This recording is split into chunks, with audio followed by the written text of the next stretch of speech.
সুন্দরবনের সকল প্রকার পাস পারমিট বন্ধ থাকবে।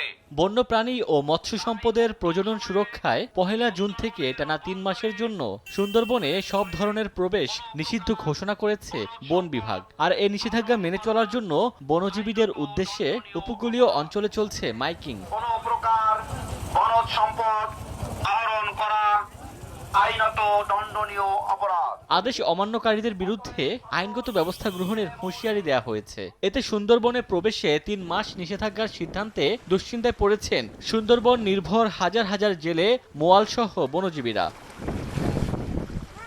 এদিকে জীববৈচিত্র্য রক্ষায় টানা ৩ মাস সুন্দরবনে প্রবেশ নিষেধ থাকলেও এবার ব্যতিক্রম শুধু বন্যপ্রাণীর প্রজনন কেন্দ্র করমজল। দীর্ঘ ৫ বছর পর এবার সুন্দরবন প্রেমীদের জন্য প্রজনন মৌসুমের এই বিশেষ সময়েও সুন্দরবনের অন্যতম আকর্ষণ করমজল বন্যপ্রাণী প্রজনন কেন্দ্র ও পর্যটন স্পটটি পর্যটকদের জন্য উন্মুক্ত থাকবে।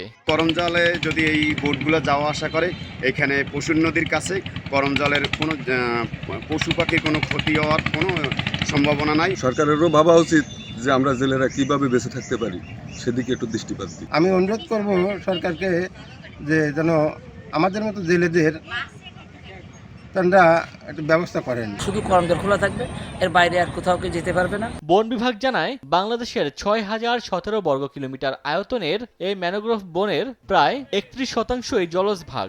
এই জলসীমায় ২১০ প্রজাতির মাছ, ২৪ প্রজাতির চিংড়ি এবং ১৪ প্রজাতির উভচর প্রাণীসহ অসংখ্য বিপন্ন প্রজাতির বন্যপ্রাণী বসবাস করে। ওমর ফারুক, সময় সংবাদ।